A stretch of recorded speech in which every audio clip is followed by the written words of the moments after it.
அவனை விடுவிப்பார். இந்த வசனத்தை ஆண்டவர் காலை வேளையிலே ரெண்டு சிந்தனைக்கு வருகிறார். நேற்று முழங்கால் படியிட்டு ஜெபிக்கும்போது இந்த வசனத்தை ஆவியானவர் நினைப்பூட்டினார். 37வது சங்கீதத்தில் அநேக வசனங்கள் நமக்கு சிந்திக்கவும் உணரவும் தக்கதாக வாசித்து குடும்பத்தில் எல்லாரும் படிக்க வேணும். 37ஆம் சங்கீதத்தை பற்றியும் சிந்திக்கும் பொழுது அநேக காரியங்கள் நம்மோடு கூட ஆண்டவர் பேசக்கூடிய அளவுக்கு இருக்கிறது. அதையும் நான் முந்தின தினத்தில் சிந்தித்தேன். 34ஆம் சங்கீதத்தை எடுக்கும் பொழுது அதை பற்றி தான் இப்பொழுது எடுத்த உடனே அந்த வசனத்தை உங்களுக்கு நான் சொன்னேன். ஆவியானவர் நமக்கு இந்த வசனத்தின்படியாக ஒரு ஆறுதலை தருகிறார். 7வது மாதத்தில் சங்கீதம் 34:19 வசனத்தை நாம் எல்லாரும் இதை எடுத்து வாசிக்கும்போது, நீதிமானுக்கு வரும் துன்பங்கள் அநேகமாயிருக்கும், கர்த்தர் அவைகள் எல்லாவற்றிலும் நின்று அவனை விடுவிப்பார். எல்லாரும் அந்த வசனத்தை எப்படியாக சுதந்திரிக்கணும்னு சொன்னார். நீதிமானுக்கு இயேசுவின் இரத்தத்தினால் மீட்கப்பட்ட ஆண்டுடைய பிள்ளையாகிய எனக்கு, ஒவ்வொரு கர்த்தருடைய மகனும் அதை அப்படி சொல்லணும். எனக்கு வரும் துன்பங்கள்னு சொன்னால் உலகத்தில் பொதுவாக வரும் துன்பங்கள் அது நமக்கும் இந்த உலகத்திலே வந்தாலும் நீதிமானாக இருக்கிறவர்களாகிய நமக்கு, கர்த்தருடைய பிள்ளைகளாகிய ஒவ்வொரு மகனுக்கும் ஒரு மகளுக்கும் ஒவ்வொரு குடும்பத்துக்கும் சபைக்கானாலும் அநேகமாயிருக்கும், கணக்கு வழக்கே இல்லை. அப்படி வசனத்தை முதல்ல படிக்கும்போது நாம் இப்படியெல்லாம் ஏராளம் துன்பம் வரும்னு ஆண்டு சொல்கிறாரு அப்படின்னு சொல்லி ஆச்சரியப்படுறதுக்கு இல்லை. உலகத்தில் அப்படி தான் இருக்கு. ஆனால் அடுத்த வார்த்தையை பாருங்க, கர்த்தர் அவைகள் எல்லாவற்றிலும் அநேகமாய் வருகிற துன்பங்கள் வரும்போது, இயேசு கிறிஸ்துவின் இரத்தத்தினால் மீட்கப்பட்ட ஒவ்வொரு மகனுக்கும் மகளுக்கும் வரும்போது, 1-2 அநேகமாக துன்பம் வரும்போது கர்த்தர் என்ன செய்வாரா? அவைகள் எல்லா துன்பத்தின் நடுவிலும் நின்று அவனை விடுவிப்பார், அவளை விடுவிப்பார். Personally, specifically, God's promise of God come to us, come to you, comes to us, comes to you. என்ன வருகிறது? கர்த்தர் துன்பங்களின் நடுவிலும் நின்று ஒவ்வொருவரையும் விடுவிப்பார்.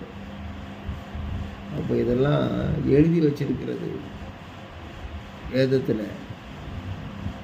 ஒரு அனுபவம் உள்ள பரிசுத்தவான்களுடைய காரியமாக இருக்கிறது. வாக்குத்தத்தம்னு சொல்லும்போது கர்த்தர் நேரடியாக அவரே வாயிலிருந்து சொல்லுகிறது போல உள்ள வாக்குத்தத்தங்களும் உண்டு. இந்த 34ஆம் சங்கீதத்தில் முதல் பிராக்கெட் பார்த்தீங்கன்னா, தாவீது அபிமெலேக்குக்கு முன்பாக வேஷம் மாறின போது அவனால் துரத்தி விடப்படுகையில் பாடின சங்கீதம்னு போட்டு. உலகத்தில் துரத்தி விடப்படுகிற ஒரு சூழ்நிலையாக்கும் இந்த தாவீது சொல்லுகிறார். அனுபவங்களை எல்லாம் கடந்து வந்த பாதைகளை எல்லாம் திரும்பி பார்த்துட்டு சொல்லுகிறார். இதை சொல்லும்போது துக்கத்தோடு சொல்லலை, பாடின சங்கீதம், பாட்டு பாடி சொல்லுகிறார். ஆகவே தான் சொல்லி முடியாத ஆறுதல் கிருபையை துன்பத்தின் ஊடே அனுப்பிவிடுவார். ஆனந்தமே பரமானந்தமே, இயேசு அண்ணலை அண்டினோருக்கு ஆனந்தமேன்னு சொல்லி நம்மளும் கூட பழைய பாட்டெல்லாம் சிந்திக்கிறோம். ஆகவே இந்த சூழ்நிலையில் அவர் சொல்லும் பொழுது தன்னுடைய அனுபவத்தோடு சொல்லுகிறார். சங்கீதம் 37 கூட ஒரு அனுபவத்தை சொல்லுகிறார். 25ஆம் வசனம், சங்கீதம் 37:25. நான் இளைஞனாயிருந்தேன், முதிர் வயது உள்ளவனும் ஆனேன், ஆனாலும் நீதிமான் கைவிடப்பட்டதையும் அவன் பிள்ளைக்குட்டிங்க சந்ததி அப்பத்துக்கு சாப்பாட்டுக்கு இறந்து திரிகிறதையும் அதை பிச்சை எடுத்து திரிகிறதையும் நான் காணவில்லை. அது யாரை பற்றி சொல்லியிருக்கு? நீதிமானை பற்றி சொல்லியிருக்கு. நீதிமொழி 10ஆம் அதிகாரத்தை படித்தீங்கன்னா நீதிமான்களுக்குரிய ஆசீர்வாதம் ஏராளம் இருக்குது. ஆகையினால் நீதிமொழி 10ஆம் அதிகாரம் ஹோம்ஒர்க் படிங்க. சங்கீதம் 37 படியுங்க, ஹோம்ஒர்க். யாரோடும் கர்த்தர் பேசுவார். இந்த இடத்துல 34ஆம் சங்கீதத்திலே உள்ள வசனத்தை வாக்குத்தத்தமாக எடுங்க. நீதிமானுக்கு வரும் துன்பங்கள் அநேகமாக இருந்தாலும் கர்த்தர் அவைகள் எல்லாவற்றிலும் நின்று அவனை விடுவிப்பார்.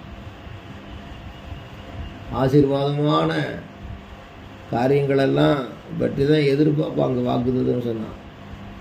ஆசீர்வாதம் கொடுத்துக்கிட்டு இருக்காரு.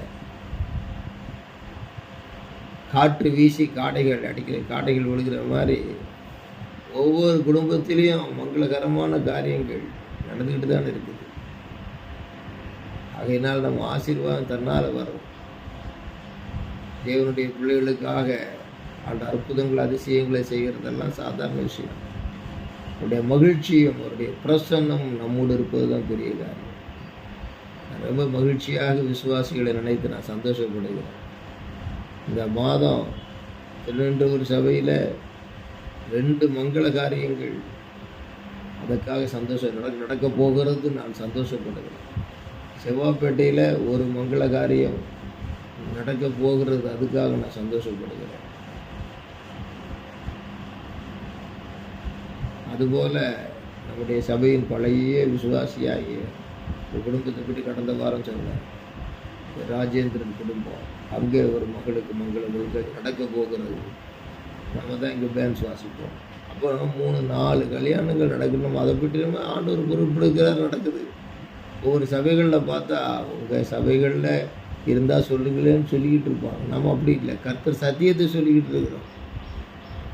நீதிமானுக்கு ஆண்டவர் மெஞ்ஞானத்தை வைத்திருக்கிறார். நீதிமானுக்கு ஒரு கேடும் வராது. நீதிமானுடைய சிரசின் மேல் நித்திய ஆசீர்வாதங்கள் தங்கும். நீதிமான் கொஞ்சத்தில் திருப்தியாயிருப்பான். நீதிமானை கர்த்தர் தற்காக்கிறவர். நீதிமானுடைய வேரும் கூட கனி கொடுக்கும். நீதிமானுடைய பாதை நடுப்பகல் வரைக்கும் அதிகமாய் பிரகாசிக்கிற சூரிய பிரகாசம் போல் இருக்கும். நீதிமானுக்கு ஒரு கேடும் வராது. நீதிமானுக்கு வரும் துன்பங்கள் அநேகமாக இருக்கும். எல்லாவற்றிலும் நின்று கர்த்தர் அவனை விடுவிப்பார். நீதிமான் பனையை போல் செழித்து லீபனோனில் உள்ள கேதுருவை போல வளருவான். நீதிமான் தன் காலத்தில் தன் கனியை தந்து இலையுதிராதிருக்கிற மரத்தை போல் இருப்பான். இப்படி சொல்லிக்கிட்டே போகலாம். நீதிமானுடைய வீடோ நிலை நிற்கும். இந்த நீதிமான் நீதிமான் நீதிமான்னு சொன்னா பழைய ஏற்பாட்டில் கிரியைகளினாலே நீதிமான். ஆனால் புதிய ஏற்பாட்டில் இயேசுவின் இரத்தத்தால் மீட்கப்படும் நாம் எல்லாரும் நீதிமான்கள். அப்படி சொன்னால் அவர் நமக்கு சிலுவையிலே கிரியைகளை நிறைவேற்றி விட்டார். நாம் என்ன செய்யணும்? எளிதாக நீதிமான்களாக விசுவாசத்தினால் நாம் நீதிமான்களாக்கப்பட்டிருக்கிறபடியால் அந்த நம்பிக்கை நம்ம வெட்கப்படுத்தாது என்று ரோமரில் படிக்கிறோம். ரோமர் 4ஆம் அதிகாரம் இறுதி பகுதியிலேயும் அது நமக்காக எழுதப்பட்டிருக்கிறது. ஆபிரகாமை நீதிமான் ஆக்கினவர் நம்மையும் நீதிமான் ஆக்கினார் என்று ரோமர் 4ஆம் அதிகாரம் கடைசி பகுதியிலே சொல்லிவிட்டு 5ஆம் அதிகாரத்திலே நாம் எல்லாரும் விசுவாசத்தினால் நீதிமான்கள் ஆக்கப்பட்டிருக்கிறபடியால் அந்த நம்பிக்கை நம்மை வெட்கப்படுத்தாது என்று சொல்லியிருக்கிறோம். ஆகவே நம்முடைய சத்தியத்தை அறிந்திருக்கிற அளவுக்கு நாம் மனச்சாட்சியோடு, நாம் அறியாதவைகள் யாராலும் இருந்தாலும் அறிந்து கொண்ட சத்தியத்துக்கு இன்னும் எவ்வளவோ அறியணும், ஆனால் அறிந்து கொண்ட சத்தியத்துக்கு உண்மையாக மனச்சாட்சியோட, சத்தியத்தை அறிஞ்ச வரைக்கும் தெரிஞ்ச வரைக்கும் கர்த்தருக்கு பயந்து மனசாட்சியோடு வாழும்போது கர்த்தர் நம்முடைய நீதியின் செயல்களை கண்டு நம்மை ஆசீர்வதிப்பார். நீதிமானுக்கு ஆசீர்வாதம் உண்டு, ஏராளம் ஆசீர்வாதம் உண்டு. ஆகவே நாம் கர்த்தருக்கு பயந்து மனசாட்சியோட நீதிமான்களாக வாழணும். நீதிமான்கள் கூப்பிடும்போது கர்த்தர் கேட்டு அவர்களை அவர்களுடைய எல்லா உபத்திரவங்களுக்கும் நீங்களாக்கி விடுவிக்கிறார் அப்படின்னு சங்கீதம் 34:17 படிக்கிறோம். 15ஆம் வசனத்தில் கர்த்தருடைய கண்கள் நீதிமான்கள் மேல் நோக்கமாக இருக்கிறது, அவருடைய செவிகள் அவர்கள் கூப்பிடுதலுக்கு திறந்திருக்கிறதுன்னு பார்க்கிறோம். நீதிமானுடைய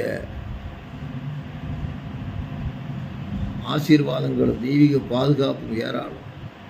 சங்கீதம் 34:21 தீமை துன்மார்க்கனை கொல்லும், நீதிமானை பகைக்கிறவர்கள் குற்றவாளிகள் ஆவார்கள்.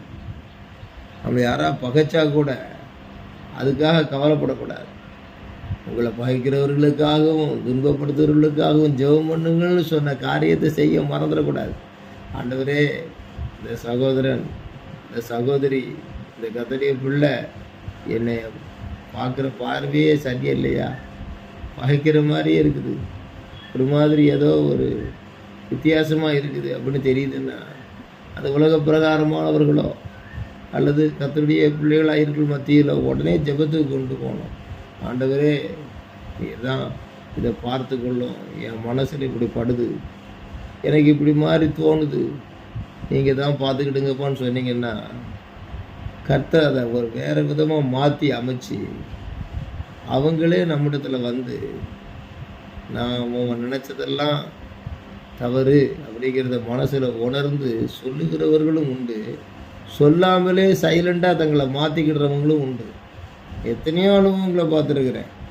அதனால் முழங்காலில் நின்று ஆண்டவரே எனக்கு மனசு கஷ்டமாக இருக்குது, என் குடும்பத்துக்குள்ளே இருக்கக்கூடிய பிரச்சனை நடுவில் என்னைய புரிய வைக்கக்கூடிய ஒரு சிந்தை நீர் தான் உருவாக்கணும் ஐயா அப்படின்னு குடும்பத்தின் நடுவிலேயும் சபையின் நடுவிலேயும் சமுதாயத்தின் நடுவிலேயும் இப்படிப்பட்டதான ஒரு காரியங்கள் என் மனது கஷ்டமாக இருக்கு ஆண்டவரே, மனுஷர்கள் மத்தியிலே இப்படிப்பட்ட பொய்யான வார்த்தை எனக்கு சொல்கிறாங்க, என்னை இல்லாதெல்லாம் சொல்கிறாங்க, வேலை ஸ்தலத்தில் ஒரு மாதிரி அவமரியாதையாக அவங்க பார்க்குற பார்வையே சரியில்லை, என்னைய கண்டாலே என்னை எல்லாரும் ஒரு ஒதுக்கி என்னைய பார்க்குறாங்க ஆண்டவரே, நீ அற்பமாக நினைக்கிற மாதிரி நல்லா தெரியுது, என் மனதுக்கு ரொம்ப கஷ்டமாக இருக்கு ஆண்டவரேன்னு சொல்லி ஜெபம் பண்ணி பாருங்கள்.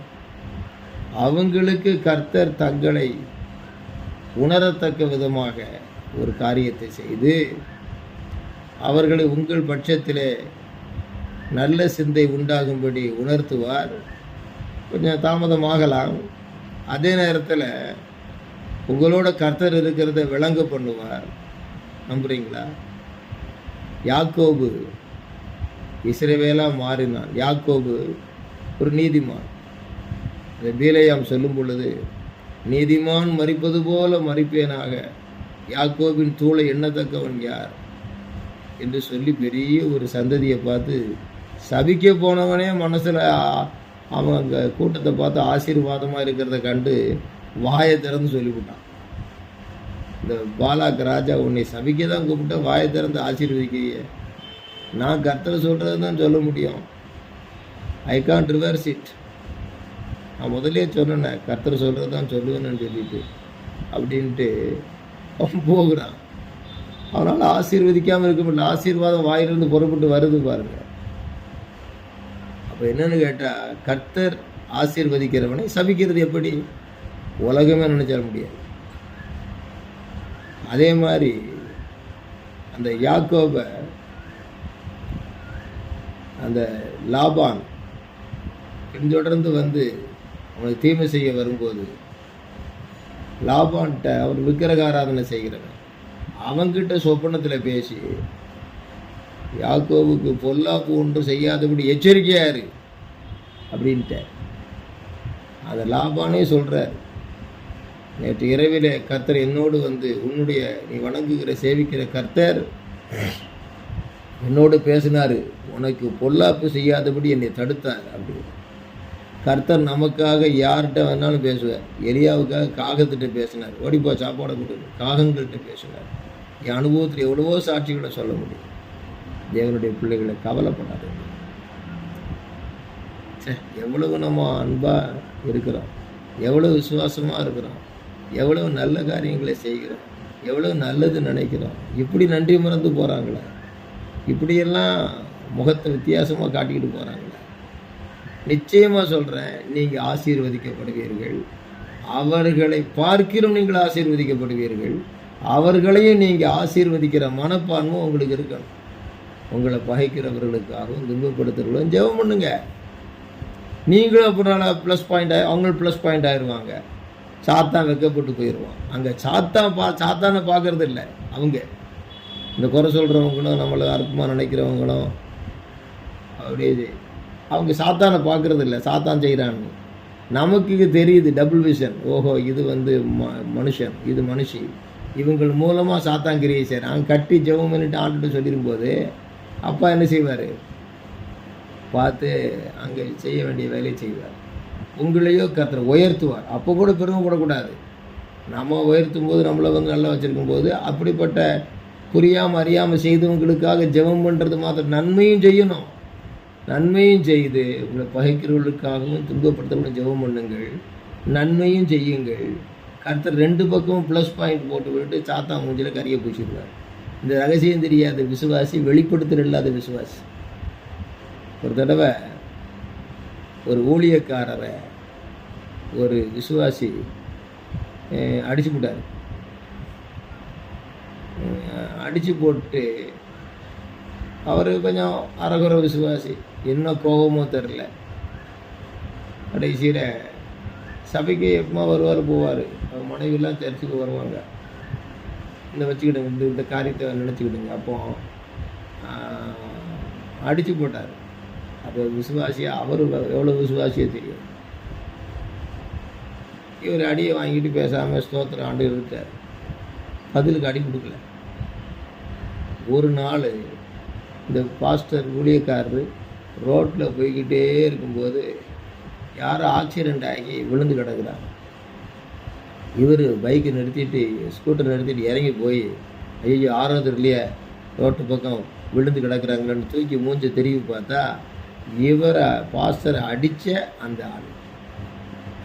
சில காலங்களுக்கு நடந்தது. பிறகு பார்த்தா பாஸ்டர் என்ன பண்ணார், முகத்தில் தண்ணி தெளித்து அவர் உடனே காரில் ஏற்றி ஒரு ஆட்டோ பிடிச்சி நான் வண்டியை ரோட்லேயே விட்டுட்டு ஹாஸ்பிட்டலுக்கு கொண்டு போய் அவரை சேர்த்து அவர் தன் தெளிவு வந்து முழித்து பார்த்தா பாஸ்டர் முகத்தை தான் பார்த்தார். பாஸ்டர் நீங்களா, என்னாச்சு, எனக்கு இங்கே வந்திருக்கிறேன், இந்த மாதிரிப்பா ஆக்சிடெண்ட் ஆகி போச்சு, கீழே விழுந்து கிடந்தார். அழுதுட்டார் அப்படியே. பாஸ்டர் நீங்கள் மன்னிச்சிருங்க பாஸ்டர், உங்களோட கர்த்தர் இருக்கிறாரு. என் மூர்க்கமான சுபாவம், என்னுடைய கெட்ட புத்தி, நான் செய்த தப்பான உங்களை அடித்த செயலெல்லாம் மன்னிச்சிருங்க பாஸ்டர். நான் எழுந்திருந்தால் காலில் விழுந்து மன்னிப்பு கேட்பேன். என் உயிரையே காப்பாற்றினீங்களே நம்ம கண்ணீர் விட்டார். பார்த்தீங்களா, நீதிமானுக்கு வரும் துன்பங்கள் அநேகமாக இருக்கும். கர்த்தர் எல்லாவற்றிலும் நின்று கர்த்தர் விடுவிப்பாருன்னா நம்முடைய பகைஞருக்கு நடுவிலே, நமக்கும் நம்முடைய பகைஞருக்கும் நடுவிலே அவர் நிற்கிறார். யாக்கோபுக்கும் லாபானுக்கும் இருந்த பகைமைக்கு நடுவில் அவர் நின்றார். ஒரு விக்கிரகாராதனைக்காரனுடைய சொப்பனத்திலே அவர் சென்றார். எத்தனையோ சொல்ல முடியும். நல்ல குணம் வேணும், நல்ல சுபாவம் வேணும். மனதால கூட பிறர் அற்பமாக நினைக்கக்கூடாது. மனதால கூட பிறரை நம்ம வெறுக்கக்கூடாது. அவங்க நமக்கு பிடிச்சவங்ககிட்ட மாத்திரம் நல்லா பேசுறது செய்கிறது, பிடிக்காதவங்கள்ட்ட ஒரு மாதிரி மூஞ்ச காட்டு போகிறது தப்பு, மகா மோசமான செயல். நம்ம இருக்கிற ஆசீர்வாதத்திலிருந்து இன்னும் டம்மியாக போயிடுவோம். கர்த்தர் உன்னை இருக்கிற டம்மியிலேருந்து கும்மியாக கொண்டு வந்துருக்காரு. கும்மியாக வந்திருக்கிறேன் திரும்பி டம்மியாக போகிறது ஆண்டவரால் நீ ஓங்காரியத்தில் தான். நீ எதோ சாப்பாடு கிடைக்குது, துணிமணி கிடைக்குது, ஏதோ கர்த்தர் கிருபியாக நடத்துகிறாருங்கிறது வேற. உன்னை அபரிமிதமாக ஆசீர்வதிக்கணும்னு சொன்னால் நீதிமானுடைய சிரசின் மேல் நித்திய ஆசீர்வாதங்கள் வந்து தங்கும். அப்போ இந்த பூமிக்குரிய ஆசீர்வாதமும் பரலோகத்துக்குரிய ஆசீர்வாதமும் ரெட்டிப்பான ஆசீர்வாதம் வேணும்னு சொன்னான். யோபு ஒரு நீதிமான். அவனுடைய எல்லா துன்பங்களின் நடுவிலும் கர்த்தர் வந்து நின்று அவனை விடுவிக்கிறதை பார்க்கிறோம், ஆசீர்வதிக்கிறதை பார்க்கிறோம். ஆகவே தேவனுடைய பிள்ளைகளாகிய நாமும் ரொம்ப சிந்திக்கணும். கர்த்தருக்கு பயந்து வாழணும்.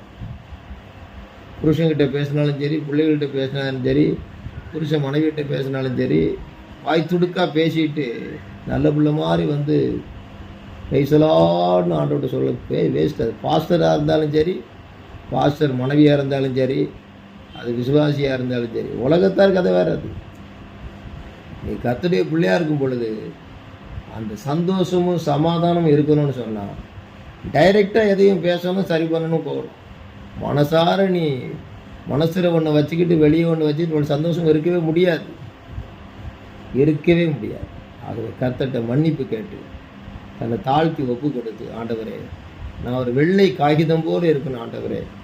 அந்த வெள்ளை காகிதத்தில் எதுவுமே எழுத வார்த்தை இல்லாட்டியாலும் ஒரு புள்ளியை வச்சுட்டா, 4 புள்ளி அங்கங்கே வச்சா அந்த பேப்பரை பார்க்குறதுக்கு அது பழைய பேப்பர் ஆகிடுமே. ஆகவே நான் வெளியே வார்த்தையால் ஒன்று சொல்லாமல் உள்ளத்தில் புள்ளி வச்ச மாதிரி வச்சுக்கிட்டு இருக்கேனே, என்னை தயவு செய்து ரத்தத்தால் கழுவும், பரிசுத்தப்படுத்தும், என்கிட்ட இருக்கிற வேண்டாத குணங்களெல்லாம் எடுத்து போடும் அப்படின்னு முழங்கால் போட்டு ஜெபம் பண்ணு கர்த்தருடைய மகனே மகளே. நிச்சயமாக கர்த்தர் உங்களை ஆசீர்வதிப்பார். நீதிமானை அனுதினமும் சோதிக்க பல்வேறு துன்பம் வந்தும், அந்த பாட்டு. நீதிமானை அனுதினமும் சோதிக்க பல்வேறு துன்பம் வந்தும் கர்த்தர் அன்பை விட்டு நீங்காத சுத்தனாய் நிலைத்திருப்பேன். கர்த்தர் அன்பை விட்டு நீங்கா சுத்தனாய் நீங்க பிரகாசிக்கணுமா? அவங்க மாறுவாங்க, நீ மாறக்கூடாது. எத்தனை நாளைக்கு அந்த பகை, விரோதம், நெருப்பமாக நினைக்கிறது எல்லாம் மாறிக்கும். நினச்சி பாருங்கள். ராகேலை பற்றி, லேயாலை பற்றி பாருங்கள், அண்ணாலை பற்றி பாருங்கள். ஆகவே துன்பத்தின் நடுவிலே விசுவாசமாக இருந்து கர்த்தரை ஸ்தோத்திரிக்க தான் உண்மையான விசுவாசி. எல்லாம் நல்லா இருக்கும்போது ஸ்தோத்திரமும் சாட்சியும் இருந்து மட்டும் விட்டுறக்கூடாது. எல்லாவற்றுக்காகவும் நாம் கர்த்தரை ஸ்தோத்திரிக்கணும். அப்படி செய்வதை கிறிஸ்து இயேசுக்குள் நம்மை குறித்து தேவனுடைய சித்தமாக இருக்கிறது. இது பைத்தியக்காரத்தனம் அல்ல. உலகத்திலும் பரலோகத்திலும் சேர்த்து ரெட்டிப்பான ஆசீர்வாதம் கிடைக்கும். குடும்பத்துக்குள்ளே ஒருத்தரை பற்றி ஒருத்தர் என்ன பேசுகிறீங்க? ஒரு விசுவாசியை பற்றி ஒரு விசுவாசி என்ன பேசுகிறீங்க? ஊழியக்கார மனைவியே நீ விசுவாசியை பற்றி என்ன பேசுகிற? விசுவாசியே நீங்கள் ஊழியக்காரனை பற்றி பற்றி என்ன பேசுகிறீங்க? அந்த மூஞ்சில் காட்டிடும், அந்த பிரகாசம் போயிடும். லிமிட்டட் பிளஸிங் தான் உங்களுக்கு கிடைக்கும். ஏன் நானாக இருந்தாலும் இறந்துடுறேன். Limitless blessings God's want to distribute you, gives you. God want to give great blessings for you. நீயே தடையாக இருக்காத மகனே, நீயே தடையாக இருக்காத. உண்மையாயிரு, உத்தமமாயிரு. விசுவாச வார்த்தைகளை பேசு. ஏதாவது காரியமோ செயலோ பேச்சோ செயலோ உண்டாயிட்ட கர்த்தர்கிட்ட மன்னிப்பு கேட்டு பரிசுத்தப்படுத்து. கர்த்தர் உங்களை ஆசீர்வதிப்பார்.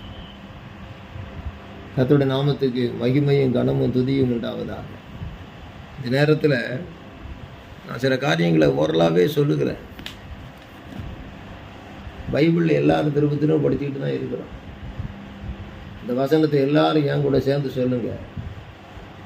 நீதிமானுக்கு வரும் துன்பங்கள் அநேகமாயிருக்கும், கர்த்தர் எல்லாவற்றிலும் நின்று நின்று அவனை விடுவிப்பார். இப்போ தான் நான் சுற்றி எப்படி ஆவியான கொடுக்குற அந்த வார்த்தைகளை முன்னுரையாக சொல்லிட்டு இப்போ தான் பாயிண்ட்டுக்கு வர்றேன். டக்கு டக்கு டக்கு டக்குன்னு பைபிள் ஆகிய புக்கில் இருந்து இந்த குட் லக்கு நீங்கள் எடுத்துக்கணும். பொறுமையாக இருந்துட்டீங்க, அருமையாக அந்த காரியத்தை கேட்டுட்டு நீங்கள் மகிமையாக உங்கள் வாழ்க்கையில் காரியங்களை காண்பீர்கள். அதாவது ஆண்டவர் நிற்கிறார் அப்படின்னா எங்கே நிற்கிறார் அப்படிங்கிறத பாருங்கள். எங்கே நிற்கிறார்? பழைய ஏற்பாட்டிலையும் புதிய ஏற்பாட்டிலையும் சாத்ராக், மேஷாக், ஆபேத்நேகோ இந்த 3 பேரையும் அக்கினியில் தூக்கி போட்டுட்டாங்க தானியேல் புஸ்தகத்தில். அப்போ அக்கினிக்கு நடுவிலே நிற்கிறார். அவர் வானத்தின் நடுவிலே உலாவுகிறார், பூமியிலே பரிசுத்தவான்கள் சபையிலே உலாவுகிறார். அதே நேரத்தில் அக்கினியின் நடுவிலே உலாவுகிறார். சாத்ராக், மேஷாக், ஆபேத்நேகோ 3 பேரை கொண்டு போடும்போது அங்கே உள்ள 4வது புருஷன் உலாவுகிறதை ராஜா பார்க்கிறார். 3 பேரை அல்லவா போட்டோம், 4 பேர் அங்கே இருக்காங்களேன்னு சொல்லி நேக்கட் ஐ தன்னுடைய சொந்த கண்களாலே பார்க்கிறார். இது லேட் பார்வை. ஆனால் ஃபஸ்ட்டு பார்வை முதல்லையே சாத்ராக், மேஷாக், ஆபேத்நேகோவுக்கு உள்ளே கொண்டு போகும்போதே அது தெரிஞ்சிருந்தது அப்படின்னு பைபிளில் சொல்லலை. ஆனால் அவங்களுடைய கண்கள் எங்கே திறந்ததென்றால் அவைகள் எல்லாவற்றிலும் நின்று அவனை விடுவிப்பான்னு சொன்ன மாதிரி அவைகள் எல்லாவற்றிலும் அக்கினியின் நடுவிலும் அவர் நின்று அவங்களோட பிரைஸெல்லாம் கை கொடுத்து உலாவுறார். அப்போ என்ன செய்ய முடியும்? உள்ள ராஜா போக முடியுமா? தூக்கிட்டு போனவனே தன்னுடைய கருகி செத்து போனான்னு சொல்லியிருக்கு. அப்போ கர்த்தர் 7 மடங்கு அக்கினி ஜுவாலையை விட அவர் பட்சிக்கிற அக்கினியாக இருக்கிறார். இதை ஏன் முதல்ல இந்த குறிப்பு ஆண்டு கொடுக்குறாருன்னா, அவ்வளோ பெரிய துன்பம் எப்படி இருக்கான். அவங்க எங்களை தப்பு வைத்தாலும் சரி, தப்பு வைக்காமல் போனாலும் சரி, நாங்கள் அவரையே சேவித்து பணிவோம்னு சொல்லும்போது தேசத்து மக்களெல்லாம் பார்த்துக்கிட்டு இருக்காங்க. இந்த பாபிலோன் ராஜ்யத்தில் இந்த எருசலேமின் அடிமைகளாக கொண்டு போகப்பட்ட மக்களிலே தானியேல், சாத்ராக், மேஷாக், ஆபேத்நேகோ அந்த இடத்துல 3 பேருக்கு சோதனை வருது. Shadrach, Meshach, ஆபேத்நேகோவுக்கு. தானியேல் அந்த கட்டத்தில் சொல்லப்படலை. ஆனால் அவருக்கு துன்பம் தனி. இப்போ அந்த 3 பேரும் உள்ளே போனால் 4வது புருஷன் உலாவுகிறார்னு சொல்லி அநேகர் பிரசங்கிக்கிறார்கள். 4 பேர் அங்கே அது மாதிரி பைபிள்லையும் சொல்கிறாங்க, என் நாமத்தினால் 2 அல்லது 3 பேர் எங்கே அவர் நடுவில் நான் இருக்கிறேன். 3 பேர் கூடனா 4வதாக அவர் வந்துடுறாரு அப்படின்னு கிடையாது. 2 அல்லது 3 பேர் எங்கே கூடியிருக்கிறார்களோ நடுவில் இருக்கிறேன்னா ஆல்ரெடி விமர்சிட்டு எப்பவும் இருக்கிறார். நம்ம கூடும்போது நடுவில் பார்க்குறோம். அதுதான் இங்கே அக்னி புதிய ஏற்பாடு இயேசு வாக்குத்தத்தம். இப்போ தேவனுடைய வாக்குத்தத்தம் எல்லாவற்றும் நின்றுன்னு சொன்னால் இதில் அக்னியின் நடுவிலே நின்று வானத்திலே உலாவுகிறார்னு வேதம் சொல்லுது. திருச்சபையிலே கர்த்தர் 7 சபைகளின் நடுவிலே உலாவுகிறார். ஆனால் இங்கே பாருங்கள், அக்னியின் நடுவிலே உலாவுகிறார். அது எத்தனாவது புருஷன்னா, மாம்ச கண்களால் ராஜா கண்டது 4வது புருஷன். ஆனால் நான் சொல்கிறேன், தூக்கிட்டு போனவனே எரிஞ்சு செத்து போனானே. அப்போ என்னன்னு கேட்டால், இந்த சாத்ராக், மேஷாக், ஆபேத்நேகோ கைகால் கட்டி தூக்கிட்டு போனவனே இறந்து போனானே. அப்போ அர்த்தம் என்ன? இதில் வர்ற உண்மை என்ன தெரியுமா? அவங்க தூக்கிட்டு போகும்போது கர்த்தர் இல்லை, கிட்ட போனவன் செத்து போனான். ராஜா தூக்கி கொண்டு போக சொல்லும்போது அங்கே உள்ள கர்த்தர் இல்லை, இவங்க பார்க்குற பார்வைக்கு கர்த்தர் இல்லை. ஆனால் தூக்கி போடுற நேரத்தில் டங்னு வந்து உள்ள இறங்கிட்டார். அப்போ என்னன்னா, சொல்லி முடியாத ஆறுதல் கிருபையை துன்பத்தின் ஊடேன அனுப்பிடுவார். அப்போ அந்த அனுப்புறது தேவன் தம்முடைய குமாரன் அனுப்பிட்டார். அங்கே வந்திருக்கிறது தேவபுத்திரனுடைய சாயலுக்கு ஒப்பா இருக்குன்னு ராஜா சொல்கிறார்.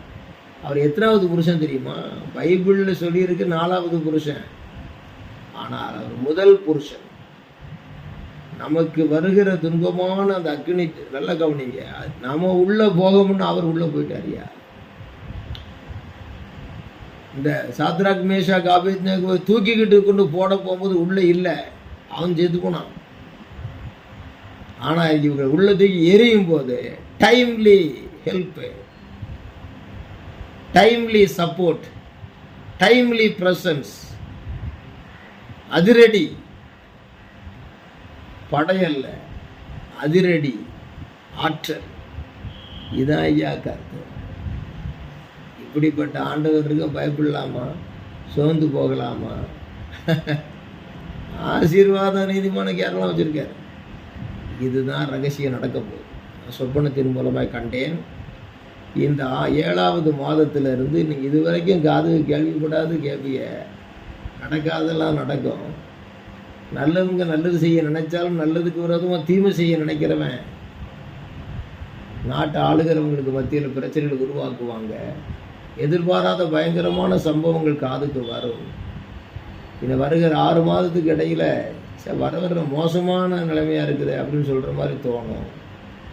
பயங்கரமாக இருக்க, இதெல்லாம் நினச்சி கூட பார்க்கல, எதிர்பார்க்கவே இல்லையே, இப்படிலாம் நடக்குது, இப்படி வரும். ஆனால் இந்த நேரத்துலலாம் என்ன சொல்லணும், இது இந்த மாதத்துக்கு நடக்கக்கூடாது. Always God's promises yes and amen. Those who are all in Christ at the same time those who are all justice.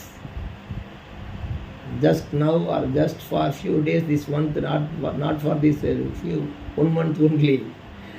God's promise word always in our life, in the area of our all life. அதனால கர்த்தர் சொல்றாரு, நீதிமானுக்கு வரும் துன்பம் right and left, front and back அநேகமாக இருக்கலாம் மகனே மகளே. ஆனால் நான் வந்து நிற்பேன், வெந்தாடி வேந்தன். யார்? பரலோகத்து வயசானவர் இருக்கார். அவர் வந்து நீண்ட ஆயுஷ் உள்ளவர். அவர் தலைமயிரெல்லாம் பஞ்சை போல் வெண்மையாக இருந்தது. அவர் தாடிக்கார், வெண்தாடிக்கார். அவர் தாடி மிஷின் வச்சுருந்த உலகத்தில் இருக்கும்போது நம்ம தான் இப்போ கொஞ்சம் டையெல்லாம் போட்டு மக்கள் மத்தியில் அப்படி இருக்க வேண்டியது இருக்குது. பாஸ்டரும் விசுவாசியும் நம்ம மாம்சங்கள் ஆவியில் இருந்துக்கிட்டு இந்த மாம்ச மக்கள் மத்தியில் வாழ்ந்துக்கிட்டு இருக்கோம். ஏசுநாதர் இந்த உலகத்தில் வாழ்ந்துக்கிட்டு போயிட்டார். ஆனால் அவரை வந்து வெண்தாடி வேந்தர். அவர் தலையெல்லாம் பஞ்சை போல் இருக்குது. தாத்தா என்ன பண்ணுவாருன்னா ஓடி வருவார். என் ஊழியக்காரனை பாரு, என் ஊழியக்காரன், என் ஊழியக்காரி, என் விசுவாசி, அந்த சபையினுடைய விசுவாசி, சபை நடுவில் நான் உலாவுகிறவர். ஆனால் என்னை ஆராதிக்க வந்தாங்க. இந்த மாதிரி ஒரு சூழ்நிலை டக்குன்னு ஓடி வந்துடுவார். தாடிக்காரர் ஓடி வந்துடுவார். அந்த அனுபவம் இருக்கா? உங்கள் தாத்தா உங்கள் பாட்டின்னா என்ன பாசம். ஆனால் அவங்க ரொம்ப ஒன்றும் செய்ய முடியும், முடிஞ்சாலும் செய்ய முடியும், கண் பார்க்குற வரைக்கும் செய்வாங்க. ஆனால் இந்த தாத்தா என்ன செய்வாருன்னா வெந்தாடி வேந்தன், வஞ்சித்தலைக்காரர், பரலோகத்துக்கு ஓடி ஓடி ஓடி ஓடி வந்துடுவார். கைதட்டி கர்த்தரை மயப்படுறது என் அனுபவம் அதுதான். அல்லேலுயா ரிபஹாரா ஷந்தாரா அக்காதாரா பகத்துவரா பக்காபா. தூதனை ஒன்று தூதனை அனுப்புவார், அல்லது தானே ஓடி வந்துடுவார். அப்படிப்பட்ட ஆண்டவர் ஐயா. எதை குறித்தும் கலங்காதீங்க, சோர்ந்தே போகாதீங்க, பயப்படவே செய்யாதீங்க. உங்கள் வேலை வேதத்தில் வாசிக்கணும், ஜெபிக்கணும், தியானிக்கணும், போகிற பாதையில் கடமைகளை செய்ய ஓடிக்கிட்டே இருக்கணும். எல்லாரையும் அன்பாக நினைக்கணும், நல்லா நினைக்கணும், பொறுமையாக இருந்து சிலதை சகிக்கணும். கர்த்தர் பார்த்துக்கிட்டார். அப்போ அக்னி ஜுவாலைக்குள்ளே போனது ராஜா பார்வையில் ராஜாவுடைய நேக்கடைக்கு 4வது புருஷன். ஆனால் அவர் முன்னமே இந்த 3 பேர் போகும்போது இவங்களுக்கு 1வது புருஷன். உனக்கு உலக பிரகாரம் புருஷனே இல்லையா சகோதரியே? அன்பான சகோதரனே, உங்களுக்கு ஹெல்ப் பண்ணுறதுக்குல்ல தைரியப்படுத்தக்கூடிய ஒரு புருஷன் உங்களுக்கு இல்லையா? அவர் இருக்கார் மேலே, நீ ஏன் கவலைப்படுற? கீழே உன்னை மாள விடாதவர், சரீரத்தில் மாண்டாலும் பரலோகத்திலே வாழ வைக்கிற அன்பு நேசர், அவர் போதுமானவர். ரெண்டாவது பாருங்க, பழைய ஏற்பாட்டில் இருந்து நேர புதிய ஏற்பாட்டுக்கு வாங்க. சிங்க இதுன்னு ஸ்தேவானை பற்றி படிக்கிறோம். தானியேலில் படித்ததை சொன்னேன். புதிய ஏற்பாட்டில் ஸ்தேவானை பற்றி படிக்கிறோம். அப்போஸ்தலர் 1 படிச்சுக்கிட்டே வாங்க. 7, 8, 9 படித்து அங்கே சவுலை பற்றி ஸ்தேவானை பற்றிலாம் படிச்சுட்டு வரோம். ஆனால் ஸ்தேவான் என்ன பண்ணாங்க, பல்ல கடித்து மூர்க்கமாக கல்லெறிஞ்சாங்க. எதுக்கு? சத்தியத்தை சத்தியமாக சுவிசேஷம் சொன்னதுனால. 4 சந்தி வீதியில் நடக்குது, எல்லாரும் பார்த்துக்கிட்டு இருக்காங்க சுற்றிலும் ஜனங்களும். ஆனால் அக்னி ஜுவாலையில் விடுவிச்ச மாதிரி அங்கே ஒரு அற்புத மகிமை வெளிப்படலை. பயங்கரமான சம்பவம், ரத்தமாக சொட்ட சொட்ட சிந்துது. இவர் ஆண்டவர்னு ஒருத்தர் இருந்தால் இவரை காப்பாற்றக்கூடாது ஐயா. இவர் சத்தியத்தை சரியாக சொன்னால் இவரை ஆண்டு கைவிட்டுருப்பாரா? இந்த மனுஷன் மேலே எல்லாரும் பல்ல கடிக்காங்க, மூர்க்கமாக இருக்காங்க, கல்லதுக்கு எறிகிறாங்க. ஆண்டவர் கைவிட்டார. ஸ்தேவான் என்ன பெரிய ஊழியக்காரன். அவன் பந்தி விசாரிப்பார நேரம் தான் பெரிய அற்புத அடையாளங்கள்லாம் செய்தான். கடைசியில் சாவு ரொம்ப பயங்கரமான மோசமான சாவாக இருக்குது. எல்லாம் பல்ல கடித்து கல் எறிகிறான், கடவுள் என்ன தூங்கிட்டா இருந்தார் அப்படின்லாம் கேட்டிருப்பான்ல. ஆனால் ஸ்தேவானுக்கு ஒரு ரகசியம் தெரியும். கல் எரியெல்லாம் அவன் மேலே புல் எரியாக பட்டு கொண்டிருக்கிறது. அவனுடைய பற்கடிப்பெல்லாம் அவனுக்கு பொற்கெடுக்கனை போல தான் இருந்தது மாறி போச்சு. அலங்காரமா எப்படி தெரியுமா? ஸ்தேவான் சொல்லுகிறார், அதோ வானங்கள் திறந்திருக்கிறதையும். மனுஷகுமார் அப்போஸ்தலர் 7 வீட்டில் படிச்சுக்கிட்டுங்க. அதோ வானங்கள் திறந்திருக்கிறதையும் மனுஷகுமாரன் தேவனுடைய வலது பாரசத்தில் நிற்கிறதையும் காண்கிறேன். இங்கே தான் வசனத்தை பிடிக்கணும். இங்கே தான் வசனத்தை பிடிக்கணும். நீதிமானுக்கு வரும் துன்பங்கள் அநேகமாயிருக்கும், எல்லாவற்றிலும் நின்று கர்த்தர் நடிப்பார். முதல்ல எங்க நின்னாரு? 7 மடங்கு அக்கினி ஜுவாலையின் நடுவில் வந்தார், நின்றார், உலாவினார். இப்போ 2வது புதிய ஏற்பாடு தானியேல் தாண்டிங்க. அப்போஸ்தலர் அப்படி 7ஆம் அதிகாரத்தில் என்ன செய்தார்? நீதிமான் பூமியிலே கல்லெறிஞ்சு கொல்லப்படுறான். அந்த நேரத்தில் நீதிமானுடைய மாம்ச கண்களை மூடிட்டார். அவன் மேலே பார்த்துக்கிட்டு இருக்கான், மற்றவங்களாம் இவரை கீழே பார்த்துக்கிட்டு இருக்கான். ஏராளம் கூட்டம், பார்வையிடும் கூட்டம் ஒரு பக்கம், பயங்கரமாக கல்லறிகிற பற்கடிக்கிற கூட்டம் ஒரு பக்கம். இவன் பற்கடியும் பார்க்கல, அவன் கல்லையும் பார்க்கல, வேடிக்கை பார்க்கணும்னு பார்க்கல. Can your eyes upon Jesus. நம்முடைய வாழ்க்கையில் அப்படித்தான் இருக்கணும். அப்படியே அவனுக்கு ஆவிக்குள்ளாயிட்டான். உண்மையாகவே அந்த உடம்புல கல் எரியப்படுற வேதனையோ, எல்லாரும் பார்த்து பரியாசம் பண்ணுற கஷ்டமோ, பற்கடிக்கிற மூர்க்கமோ ஒன்றுமே அவனுக்கு தெரியல. ஏன்னு கேட்டால் அவன் சரீரம் அங்கே ஒப்பு கொடுத்துட்டான். இயேசு எப்படி சிலுவையில் ஒப்பு கொடுத்தார், அதே மாதிரி ஆண்டவரே இந்த பாவத்தை இவர்கள், இந்த குற்றத்தை இவர்கள் மேல் சுமத்தாதிரும் என்று சொல்லி அவன் ஜீவனை விடுகிறான். அந்த வேதனையில் அவனுடைய சுபாவம் எப்படி இருக்குது. அவன் நேரத்தில் இதெல்லாம் பிரசங்கிக்கிறது கேட்கறது ஈஸி. அப்போ அவனுடைய அர்ப்பணிப்பு எங்கே இருந்தது? வந்து விசாரிப்புக்காரனாய் தாழ்மையாய் சேவை செய்தார், எல்லாருக்கும் பகிர்ந்தளிக்க ஊழியம், அற்புத அடையாளங்களை செய்தார், வல்லமையான ஊழியம். இது மகிமையான ஊழியம். இயேசு நீங்கள் இருக்கையில் நாங்கள் சோர்ந்து போகிறதில்லை. ஒரு ஊழியக்காரன் அனுபவம், ஊழியத்தில் பயன்படுகிறவருடைய அனுபவம் இப்படி இருக்க வேணும். What may come, my God's presence is with me always, my Jesus is with me, I am near him, he is near me, I am in him, he is in me. எனக்குள்ள அவர் இருக்கிறார். அப்படியே மேலே பார்த்துட்ருக்கார். அங்கே பார்த்தா பிதாவின் அருகிலே வலது பாரசத்திலே இயேசு எழுந்து நிற்கிறதையும், மனுஷகுமாரன் எழுந்து நிற்கிறதையும் கண்டார் அப்படின்னு சொல்லியிருக்கு. வேதம் சொல்லுகிறது, ஒருவன் எனக்கு ஊழியம் செய்தால், ஒருவன்னா யாரு? விசுவாசி கனி கொடுத்தாலும் சரி, பாஸ்டர் கனி கொடுத்தாலும் சரி, யாராக இருந்தாலும் சரி, ஒருவன் எனக்கு ஊழியம் செய்தால் பிதாவானவர் அவனை கனம் பண்ணுவார். What a great honour from above heaven to earth. What a great honour. இது மாதிரி ஆனர் கிடைக்குமா? என்ன ஆனர்? ஒரு பெரிய பெரிய பெரிய ஆட்கள் நம்ம தான் எழுந்து நிற்போம், ஆனால் பெரியவங்க எழுந்து நிற்க மாட்டாங்க. இப்போ மகா தேவகுமாரன் அவர் எழுந்து நிற்கிறாரு. உடனே சரீரம் கீழே மறிக்கிறது, ஆவி மேலே போகிறது. அவர் வரவேற்கிறார். அங்கே என்ன சந்தோஷம் பார்த்தீங்களா? இதெல்லாம் நினைக்கும் பொழுது மரணத்தை பற்றி பயம் இருக்குன்னு நினைக்கிறீங்களா? மரணம் வரைக்கும் ஊழியம் செய்ய முடியாமல் சோர்வு வரும்னு நினைக்கிறீங்களா? இதெல்லாம் பார்க்கும்போது சூழ்நிலையை பார்த்து நீங்கள் ஐயோ ஒரு கூட்டம் வந்து பரியாசம் பண்ணுது, ஒரு கூட்டம் பல்லக்கட்டிக்கு, ஒரு கூட்டம் கல்லு நினைப்பீங்களா? வருங்க. ஆனால் அந்த கண்கள் திறக்கப்படுது பாருங்க, ஆவிக்குரிய கண்கள். அதான் முக்கியம். ஐயா எலிசாவே வந்துட்டாயா அப்படிங்கிறார். அப்போ எலிசா என்ன செய்கிறாரு?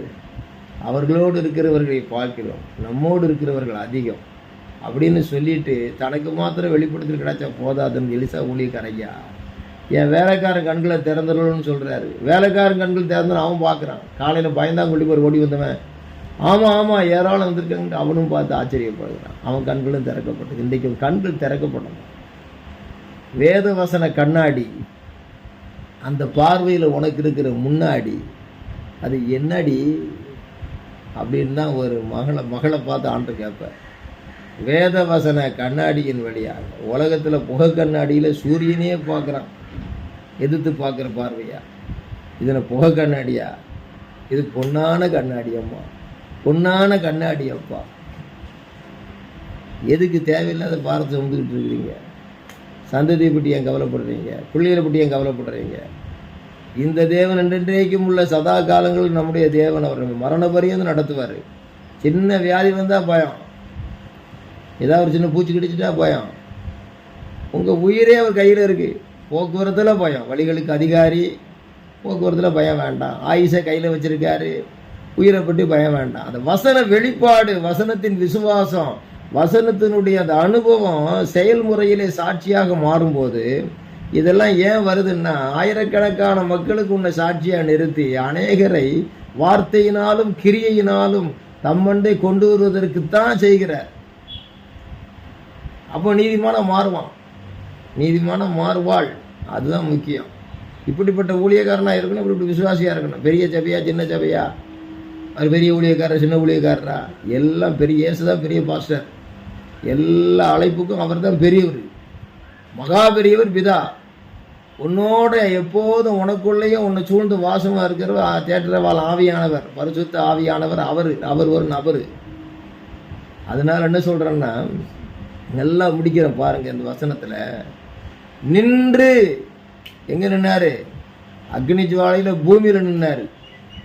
தானியலுக்கு ஸ்தேவானுக்கு எங்கே நின்னாரு? மரித்து உயிர்த்தெழுந்து பரலோகம் போனப்புறம் அங்கே நிற்கிறாரு. நின்று அவரை கனப்படுத்தி மேலே கூட்டு போகிறார். பார்த்தீங்களா? இது மாதிரி வேதத்தில் எங்கெங்கெல்லாம் என்னென்ன வந்தது, யார் யாருக்கு வந்தது, எங்கெல்லாம் காத்து நின்றாருன்னு நீங்களே படித்து தியானிங்க. Home work. இன்னும் ஒன்று நான் சொல்லி முடிச்சிடுறேன். அதாவது ஒன்று சொல்லி முடிக்கிறேன். அதாவது பவுல் வந்து கப்பலில் பயணம் போகிறார். அப்பொழுது எல்லாரும் என்ன செய்கிறாங்கன்னா பயப்படுறாங்க.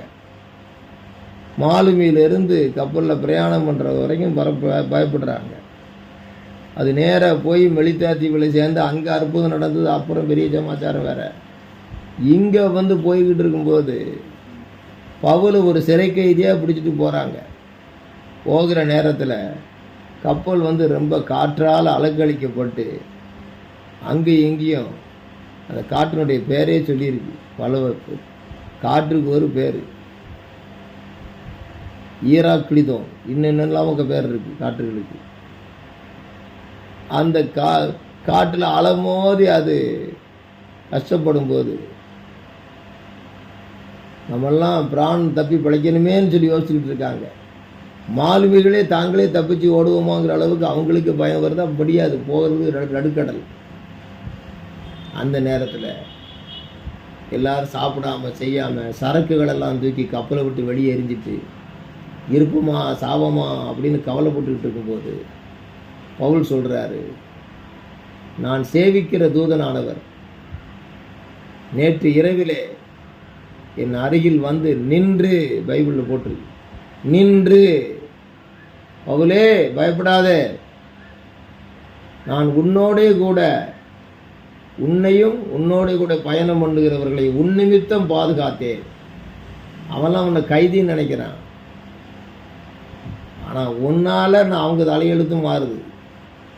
நீ என் ஊழியக்காரன், உன் நிமித்தம் அவர்களுக்கும் இறக்கம் பண்ணியிருக்கிறேன். இந்த கப்பல் வந்து ஒரு பாறையில் மோதி உடையும். பார்த்தீங்களா? நீதிமானுக்கு வரும் துன்பங்கள், one future matter is going to happen. ஒரு எதிர்கால சம்பவம் நடக்க போகுது. அந்த நேரத்தில் பவுலுக்கு சொல்கிறார், இது வந்து துன்மார்க்க கூட்டம் இருக்கு, உன்னைய வந்து பிடிச்சி ஜெயிலில் சிறைக்கையாக கொண்டு போகிறாங்க. ஆனால் இதில் வந்து இந்த கப்பல் வந்து ஒரு பாறையில் போய் மோதும், ஆனால் கப்பல் உடையும். ஆனால் கப்பற் சேதமே அன்றி உயிர் சேதம் வராது. உன் நிமித்தம் அவர்களுக்கு நான் இரக்கம் பாராட்டி விட்டேன்னு சொல்லிட்டார். உடனே பவுல் சொப்பனத்தை கண்டு எழுந்து, தரிசனத்தை கண்டு எழுந்து, எல்லாரும் கவனிங்க, நேற்று நான் சேவிக்கிற தூதனுமானவர்னு போட்டிருக்கார். சேவிக்கிறது யார் சேவிப்போம்? நானும் என் வீட்டாரும் அவர்கள் கர்த்தரையே சேவிப்போன்னு போட்டிருக்கு. ஒரு தூதனை வந்து சேவிக்க மாட்டோம். என்னை சேவிக்காத, தொழுது கொள்ளாத, நானும் ஒரு உன்னை போல உங்கள் சகோதரில் ஒருவன், நான் தேவதூதன், என்னை வணங்காதன்னு சொல்லி போயிட்டார். அதை படிக்க வெளிப்படுத்தல, தோவான்ட்ட சொல்கிறார். அப்போ இது என்ன? பவுல்கிட்ட வந்தது யார்? தேவதூதன் அல்ல, சேவிக்கிற தூதனமானவர்னு பவுல் சொல்கிறார். இப்போ சேவிக்கிறதுனா நான் என் வீட்டாரும் அவர்கள் கர்த்தரையே சேவிப்போம். கர்த்தரே வந்துட்டார். எங்கே வந்தார்? அக்னிக்குள்ளே வந்தார், 7 மடங்கு அக்னிக்குள்ளே. அடுத்து எங்கே வந்தார்? ஸ்தேவானுக்கு பரலோகத்தில் இருந்து எழுந்து நின்றுக்கிட்டு, பார்வையோடு நின்று பரலோகத்தில் இருந்து அங்கே நின்னார். அக்னிஜுவா 7 மடங்கு அக்னிஜுவாலையில் நின்னார். பரலோகத்துக்கு போன பிறகு அங்கே எழுந்து நின்னார். தரிசனம் கொடுத்து சேவானை காப்பாற்றுறதுக்கு சரீரம் போனாலும் ஆத்துமாவில் பரலோகத்தில் சேர்த்துக்கிட்டாரு. அந்த கல்லறியெல்லாம் புல்லறியாக போச்சு, அவனுக்கு ஒன்றும் தெரியல, அதிசயமாக மேலே போயிட்டார் ஸ்தேவானு. இப்போ 3வது பாயிண்ட் என்னென்னா, கடலுக்குள்ளே வந்தார், கப்பலுக்குள்ளே வந்தார். தூங்கிக்கிட்டு எழுப்பி, பயப்படாதப்பா, நான் பக்கத்தில் நின்றுக்கிட்டு, கப்பல் உடையும் ஆனால் உயிர் சேதம் வராது, சொல்லு எல்லாத்துக்கும் அப்படின்னு சொன்ன உடனே பவுல் சொல்லிட்டு அப்பத்தை பிட்டு பட்டு பட்டுன்னு சாப்பிட்டாரு. இந்த பவுலை பார்த்த தைரியத்தில் மற்றவனெல்லாம் சாப்பிட்டான். பார்த்தீங்களா? அதிகாரிகள், அநேக கைதிகள், கப்பல் பயணிகள் எல்லாம் சேர்ந்து பவுலால் தைரியப்படுத்தப்பட்டாங்க. அதான் சொல்லி முடியாத ஆறுதல் கருவியை துன்பத்தினோடு அனுப்பிடுவார். என்ன பயம்? 7 மடங்கு அக்னி வந்தால் என்ன? செத்து போய் பரலோகத்துக்கு போனால் என்ன? அங்கே எழுந்து நிற்கார்ல. கடலுக்குள்ளே கப்பல் பயணம் பண்ணால் என்ன? wherever we go, wherever we can we sit, wherever we walk, wherever we speak, wherever we stand, everywhere our God is with us. His name is Emmanuel. நான் போதுமா? கவலையே படாதீங்க. நீங்கள் லூக்கா 8ஆம் அதிகாரம் வீட்டில் படிச்சுக்கிட்டுங்க. ஐயரே ஐயரே மடித்து போகிறோமே. அவர் எழுந்து நின்று காற்றையும் அதட்டினார். கண்ணுக்கு தெரியாத காத்தோடையும் பேசினார். இன்விசிபிள். அந்த காத்தால் தான் அலை செய்கிறது, அந்த அலையோடையும் பேசின visible. You can speak with only visible, but spiritual revelation with our faith heart we can speak with invisible and visible. First Jesus speak with the invisible. காற்றே இறையாதே. அதை நீங்கள் சரியாக சுவிசேஷத்தை படித்து வந்தால் ஒரே ஒரு இடத்துல ஒரு சுவிசேஷத்தில் தெரியவார். என்ன சுவிசேஷம்? ஹோம்ஒர்க் பாருங்கள். காற்றே இறையாதே, கடலே அமைதியாயிரு. ஏன் சொன்னார்? காற்று இறையிறால தான் கடல் கொந்தளிப்பில். நம்ம கொந்தளிப்பு பார்த்துக்கிட்டு இருப்போம். ஐயோ கொந்தளிப்பு வர, அலைவளவு பெருசாக வருது, சுனாமி வருது. வரும், இந்த வருஷமும் சுனாமி வரும். ஆனால் சுனாமியில் ஆண்டவரோட பாதுகாப்பார். கேள்விப்படுவீங்க, சுனாமி முன்பு மாதிரி செய்தி வரும். ஆனால் வரும் துன்பங்கள் அநேகமாக இருக்கும். கர்த்தர் எல்லாம் நின்று விடுவிப்பார்னா, எழுந்து நின்று காற்றை, கண்ணுக்கு தெரியாத காற்றோடு பேசி இறையாதுன்னு சொல்லி கண்ணுக்கு தெரிஞ்ச கடலோட பேசி அமைதியாருன்னு சொல்லி அங்கே அவர்களுக்கு ஆறுதல் அளித்து, நல்ல வேளை இந்த படகுல இருந்தேன், நான் இல்லைன்னா செத்து போயிருப்பீங்கன்னு சொல்லாமல் உங்கள் விசுவாசம் எங்கே அப்படின்னு கடிந்து கொண்டார். ஏன் இது நீயும் செய்திருக்கணும் அப்படின்னு சொல்கிறது அர்த்தம். அதில் இந்த மாதம் முழுவதும் விசுவாச வார்த்தையை பேசுங்க. வீட்டில் கண்ணுக்கு தெரிகிற எந்த பிரச்சனை வந்தாலும் சரி, புருஷ மனைவிக்குள்ளேயோ சபைக்குள்ளேயோ வெளியே கண்ணுக்கு தெரிஞ்ச எந்த பிரச்சனை வந்தாலும் சரி, அந்த பிரச்சனைக்கு பின்னால் இருக்கக்கூடிய ஆவியை கட்டுகிறேன். ஆண்டவரே நான் போகிறேன், டிஃப்ரெண்டாக தெரியுது, அந்த பிரச்சனைக்கு பின்னால் இருக்கிற ஆவிகளை கட்டுகிறேன், அப்பாலே போ இயேசு கிறிஸ்துவின் நாமத்தினால சொல்லி நீங்கள் ஜெபிச்சுட்டு போய் பாருங்க. வானத்திலும் பூமியிலும் சகலத்தினுடைய இயேசு கிறிஸ்து நாமத்தினால அப்பாலே போ பிசாசுகளை கட்டுகிறேன் அப்படின்னு குறிப்பிட்ட பிரச்சனையின் ஆவியோ அந்த பிரச்சனையை சொல்லி கட்டி போங்க. அங்கே போனீங்கன்னா சிங்கமெல்லாம் ஆட்டுக்குட்டியாக மாறிடும். சிங்க கவியில் தூதன் வந்து நின்று, அது கர்த்தர் வந்து நின்று, யூத ராஜசிங்கம் வந்து நின்று காப்பாற்றுகிறார், அனுப்பி காப்பாற்றுகிறார். அப்போ என்னன்னு கேட்ட, கண்ணுக்கு மறைவான மூடப்பட்ட குகைக்குள்ளேயும் வந்து நின்னாரு, காப்பாற்றினார். என் அனுபவத்தில் எப்படி சொல்ல முடியும்? நின்னாரியா, நிற்பாரியா, அவர் நிற்கிறாரியா, சொல்ல சொல்ல சொல்ல சொல்ல சந்தோஷம் பொங்குதையா. உபத்திரவமோ வியாகுலமோ பசியோ நிர்வாணமோ நாசமோசமோ பட்டயமோ நிகழ்காரியமோ வருங்காரியமோ உயர்வோ தாழ்வோ வேறெந்த சிருஷ்டியானாலும் கிறிஸ்து இயேசுவில் உள்ள தேவனுடைய அன்பை விட்டு நம்மை பிரிப்பவன் யார்? ஒன்றுமனை பிரிக்க மாட்டாதென்று நிச்சயத்திருக்கிறேன். ஆகவே வாழ்க்கை படகுல, இந்த கடல் என்னும் உலகினிலே, வாழ்க்கை படகினிலே அவர் வந்து கட்டளையிடுவார். அக்னி ஜுவாலையில் நின்றார். ஸ்தேவானுக்கு சமுதாயத்தின் நடுவிலே பயங்கரமான சூழ்நிலையில் நின்றார். பரலோகத்தில் நின்றுக்கிட்டு இங்கே வேலை செய்ய, ரிமோட் கண்ட்ரோலில் வேலை செய்தார். அடுத்தது என்ன செய்தார்? எங்கே நின்னார்? பவுலோடு கூட நின்னார். அவன் கூட இருக்கிற துன்மார்க்கருக்கு கூட பவுல் நிமித்தம் நின்றார். நீங்கள் போகிற பஸ்ஸில், நீங்கள் போகிற ட்ரெயினில், நீங்கள் போகிற உங்கள் நிமித்தம் மற்றவங்களுக்கு பாதுகாப்பு இருக்கு. விசுவாசிக்கிறீங்களா? சொன்ன மாதிரியே கப்பல் உடைஞ்சது, ஒருத்தருக்கும் உயிர் போகலை, எல்லாம் பத்திரம் போய் மெலிதாத்தி விளைச்சது. அங்கேயே அற்புதம் தொடர்ந்தது. துன்பத்தின் மேலே துன்பம் வந்தது. ஆனால் ஒவ்வொரு துன்பத்திலையும் அற்புதம் நடந்ததுங்க. பாம்பே கையில் பிடிச்சி கடிச்சு தொங்கிக்கிட்டது. ஆனால் கடைசியில் செத்து போகாத போது அவரை கடவுள் நினச்சது புகழ ஆரம்பிச்சுட்டா. நானும் மனுஷர் தான் சொன்னார் பவுல். கடைசியில் அங்கே ஒரு பெரிய அற்புதம் நடந்து அங்கே உள்ள தலைவருக்கு குபிரி என்ற ஒரு மனுஷன் சுகமாகி, கடைசியில் மெடிதாத்தீவிலிருந்து வேண்ட பண்ட பலகாரம்லாம் எடுத்து சந்தோஷமாக கட்டி பிடிச்சி முத்தமிட்டு அனுப்பிச்சி, உங்களுக்கு பெரிய முடியலையேன்னு சொல்லி பவுல் அனுப்பிச்சி விட்ருக்காங்க. நீ போகும் இடமெல்லாம் கர்த்தர் கூட நிற்கிறாருன்னா, அநேகமாக இருக்கிற என்ன சூழ்நிலையிலையும் அவர் நின்று உன்னை விடுவிப்பார். He is our deliverer. He is our great deliverer. He is our supporter. Always he is near us. ஆக நான் இந்த வேலை ஜெபிக்க போகிறேன். தேவனுடைய பிள்ளைகளை, நீங்கள் சோர்ந்து போனதெல்லாம் சோர்வெல்லாம் மாறி போச்சு பார்த்தீங்களா? நான் பேசிக்கிட்டு இருக்கும்போது இந்த வார்த்தையை சொல்லும்போது உங்களுக்கு எல்லா பயம் சோர்வு எல்லாம் மாறி போச்சு. அப்போ மாறி போச்சுன்னு சொன்னால் எனக்கு மட்டுமா?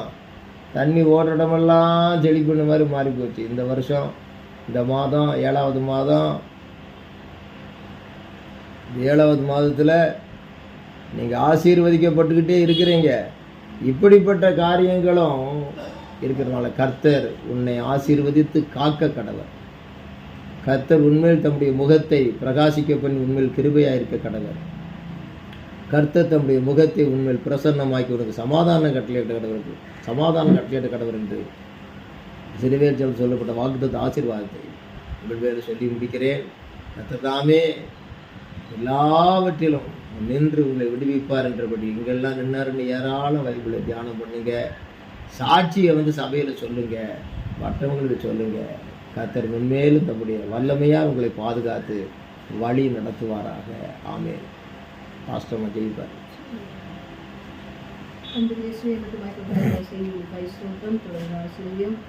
எல்லா சூழ்நிலையும் நீதி புரியும். ஆமென். நம்முடைய கர்த்தராகிய இருக்கிற இயேசு கிறிஸ்துவின் கிருபையும் பிதாவாகிய தேவனுடைய அன்பும் பரிசுத்த ஆவியானவருடைய அந்யோன்ய ஐக்கியமும் இந்த வருடம் முழுவதில் இம்மட்டும் இருந்தது போல இந்த மாதத்தில் இனிவரும் மாதங்களிலும் கர்த்தர் வருக பரியந்த நம்மோடு கூட இருப்பதாக. ஆமென் ஆமென். God bless you all.